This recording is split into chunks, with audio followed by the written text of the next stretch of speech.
The Genshin Impact servers were down for an update, so I decided to beat Minecraft on hard difficulty.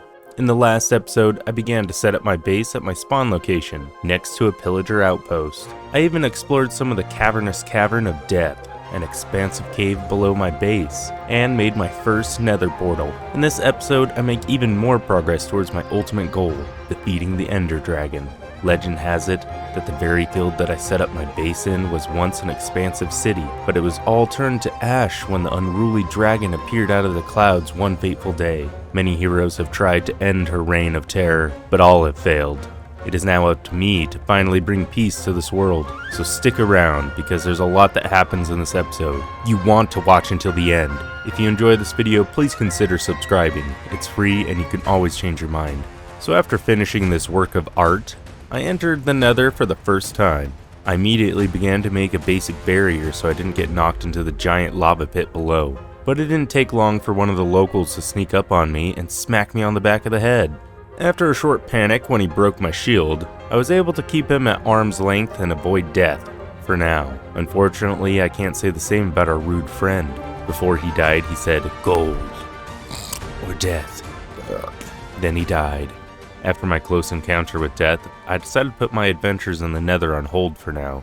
I headed back to the overworld to work on my farm and reflect on my life choices. I started by harvesting my crops, but this doofus kept trampling all over my farmland with his big, deformed sheep. He said that my neighbors hired him to prevent me from making progress, while they tried to figure out how to unlock the door I installed on their house earlier. So I took him out. I tried leaving his dumb sheep alive, but when they tried breaking into my hobbit hole, I had no other choice but to take care of them as well. So the main reason I wanted to work on my farm was because I wasn't happy with all the different animals freely roaming about. So I decided to make them some pens. When I was gathering the materials I needed for this distraction, I spotted yet another distraction, a ruined nether portal in the woods not far from my base. I figured I would go check it out later, but then immediately changed my mind and headed straight for it. I didn't find much in the chest, and I didn't have an iron pickaxe on me. So I came back for the gold blocks later. I figured that while I was out here again, I should have a look around.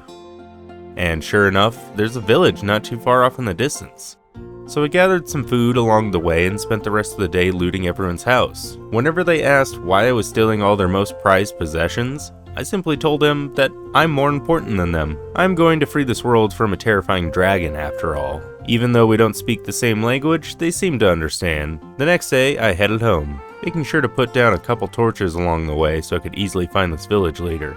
After gathering some dirt from my farm, I figured I should have a look around here too. If I could find a ruined portal with some obsidian in the chest, I could fix up the ruined portal by my house, and sure enough, I spotted not one, but two in the distance. The first one I visited in the hills nearby had one obsidian, but it also had a gold chestplate with mending on it. I figured this would be perfect for the Nether. This way, I won't have to keep repairing or replacing gold armor later. I didn't know it at this point, but this was probably a bad decision. After getting distracted for the rest of the day and wandering around, I eventually made it to the other ruined portal. Sadly, this one only had an assortment of gold weapons and armor. So I headed back home in the dark. Along the way, it got even darker when it started to rain. I seriously don't know how I was able to find my way back home, but I eventually did. So the next day, I decided to keep wasting time and go exploring, in the hopes of finding more obsidian from a ruined portal. I have no idea why it never crossed my mind to just use some water and the lava from right around the portal to make obsidian. But here I am, wasting literal hours upon hours just so I could get a slightly better looking portal. Anyways, I found a village way out here in the middle of nowhere. I used a boat to get out here, so I figured that I would try to get back by land and hopefully I'll stumble across a portal that way. Okay, seriously, what's wrong with me? Well, my stupidity worked. I did find a ruined portal, but no obsidian. So I decided at this point to give up on fixing the portal near my base, since I already have a working portal anyways. Yeah, okay. I mean, there's a massive cavern right below my base. In the time it took me to go 1,000 blocks away, I could have easily found 3 diamonds to get a pickaxe. But hey, at least these villagers are probably thankful I made the journey. The sheep was never going to be able to free them from their leafy prison. When I got back, I finally started to work on my farm. like I had intended to before getting completely distracted. So while I was out wasting time, I gathered some sugarcane so I could expand my crops and added a small sugarcane farm. Then I started working on the pens for my animals. Once that was done, I started to wrangle them into their separate pens. This should help keep them safe from the wolves roaming about. Once the chaos was over, I did a bit of decorating, and here's how it looks now. Still hideous. Excellent. Okay, now it's time to get back on track. I am supposed to be saving this world from a tyrannical dragon after all. So I figured I would try wearing some gold armor, and perhaps, if all the locals are as crazy about gold as our dead friend we met earlier, then maybe they will begin to worship me instead of attacking me. Well, they didn't end up worshiping me. Yet. So I had a recurring issue. These hoglins. I mean, at least they spared the child after murdering his mother right in front of him. Luckily, there must have been a warped fungus nearby because they seemed to run away right before reaching my portal, but I took them out anyways. Once I had a somewhat secure area set up, I began looking around for a Nether Fortress, and somehow there was just a random chicken walking around. Demon chickens aside, I actually spotted a fortress close to my portal, so I began finding my way over to it, very carefully. I am playing on hard after all. It would only take a couple hits from a hoglin to kill me. After a short battle with a ghast, I started to make a staircase down to the fortress. I started to suspect that there was a blaze spawner nearby. That, or there's just a bunch of blaze right where I decided to make my stairs.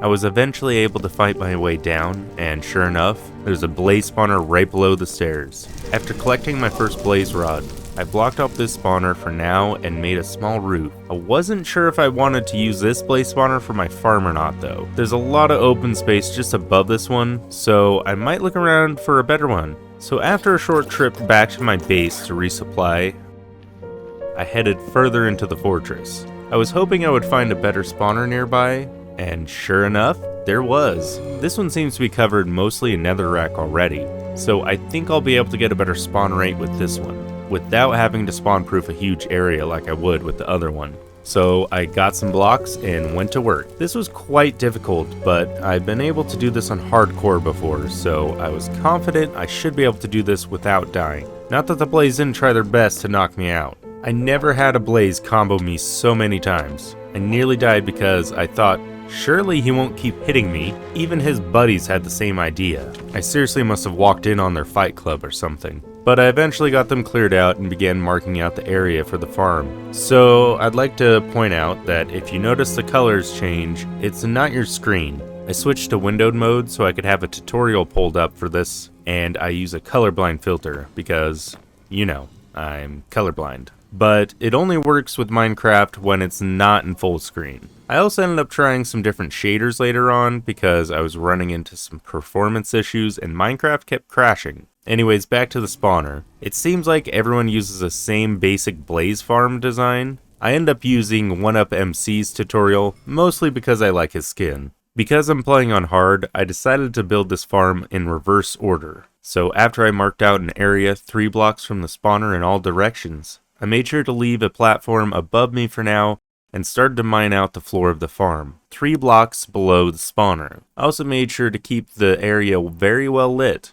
so blaze didn't spawn down here with me. I then started to make the kill zone. I dug down another 3 blocks below the spawner, then dug out the same amount from either side, then dug out a 3 block tall tunnel in front of me. After making this T-shape, I put down the chest, the hoppers, and assembled the area where I'll be standing. I then placed 6 signs above the kill zone, 3 even with the floor level and 3 placed directly right on top of those. Now it's time to start the top layer. There's a small cave right behind the spawner, but it wasn't hard to light up. It might need to be spawn proof later, but this works great for now. Working on the top level was the most dangerous part because it's hard to do anything without the blaze spawning. I eventually blocked off sections so I could make the border for the farm. Once I was finished with the border, I started to take down all my safety blocks. Once I ran out of deep slate though, I decided to switch to stone bricks instead. So I finished up the top layer, but now comes the part that I was dreading. I like to play hardcore, so lava terrifies me. But it's time to lava the floor of the spawner. Now I'm no sucrose, but while I was making my stone bricks, I did try to brew a fire resistance potion. but it's been a while since I played, and I completely forgot how to make potions. So for some reason, I did this.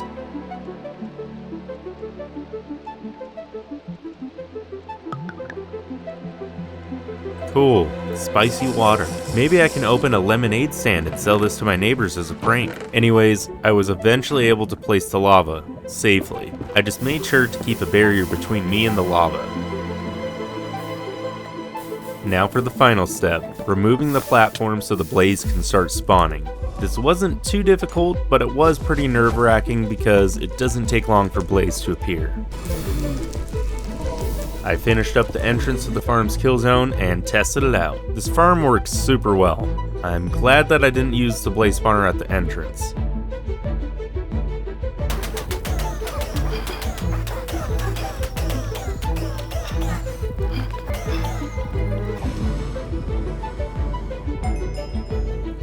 So because I kept getting mobbed by hoglins every trip to and from the fortress, I decided that I should improve my Nether Hub and connect it to the fortress so I have easy, safe access to my blaze farm. After scouting around for a bit, I decided the best route is to go straight through the blaze spawner at the entrance of the fortress. But while I was working on the best way to do this, I was attacked by some blaze.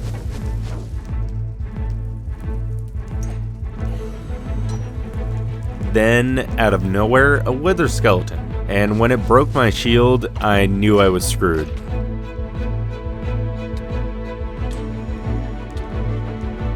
I tried to get to cover, but I was shot right in the butt by a blaze. I was really hoping that I didn't lose my mending gold chestplate and my power 2 bow.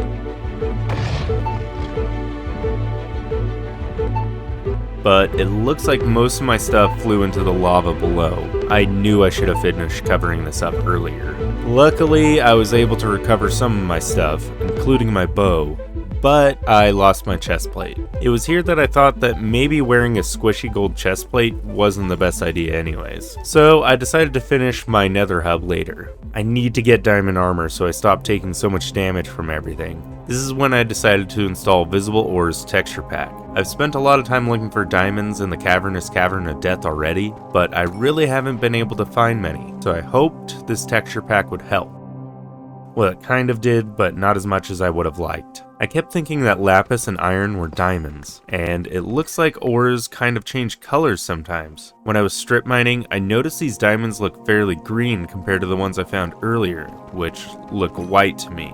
Anyways, this did help me find diamonds in the end. I even placed a torch right underneath some before I had visible ores installed. So yeah, this was a lot of help. While I was caving, I ended up finding not one, not two, but 3 zombie spawners. I don't think any of them are close enough together to make a double spawner, but since I already have a blaze farm, I figured I would investigate this more later. I did find some diamond horse armor and saddles in the chest though. So after battling an entire army,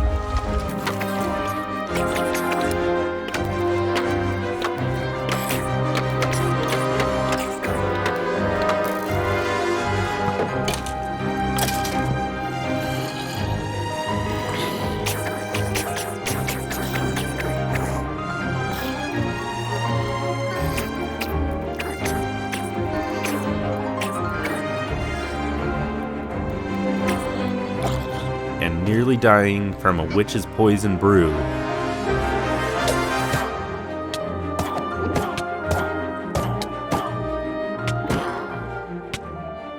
I dug myself out of my hidey hole and finally made it back home. Now I need to find a trusty steed worthy of this armor. I spotted a horse pretty early on, just over the hills by my base, so I made my way over there. I looked around, but it looks like there's just the one horse here, so hopefully it doesn't suck. It actually took quite a while to tame this guy, long enough for me to come up with a name. Once I finally tamed Rhupert, I saddled him up and went for a test drive. He has a decent amount of health, however, he cannot jump, but being as I already named him, I decided to keep him. I mean, he is pretty cute after all. While I was heading back home with Rhupert, I found a pink baby sheep that pulled off a pretty impressive magic trick.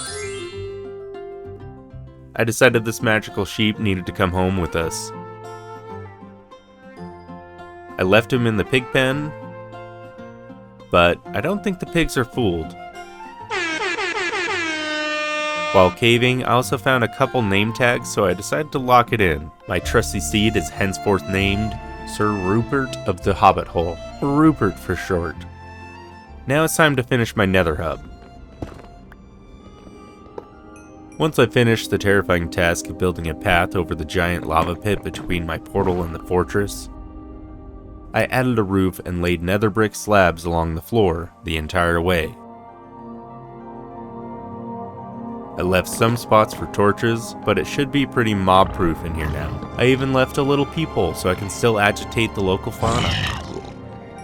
I know it's not the best Nether Hub, but hey, I'm sure it's the worst. I'll just make the excuse that I do the things that I do because I'm speedrunning. Whether or not you believe me is just a matter of how gullible you are. But here it is, my Nether Hub and Blaze Farm. Now on to my next task in my super epic quest to bring peace to this land by waging war on the Ender Dragon. Yes, because that makes sense. Next time in beating Minecraft on hard because Genshin is offline.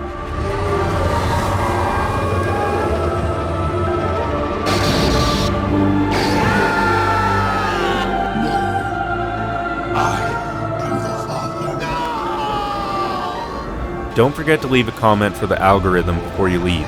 And since you made it this far, why not subscribe? I really enjoy making this type of content, so you won't regret it. And if for some reason you do, you can always change your mind. But come on, we both know that you're gonna love my channel. And I know my channel has grown a lot since my first episode, but I would like to keep making videos for the rest of my life. So please, subscribe and help me reach my goal of 10,000 subscribers by the end of the year. Thank you so much for watching until the end. You're amazing. Now check out my other content, and remember that you matter. I'll catch you in the next one. Subscribe, subscribe, subscribe, subscribe, subscribe, subscribe. Come on, just click the button. Subscribe, subscribe, subscribe, subscribe, subscribe, subscribe.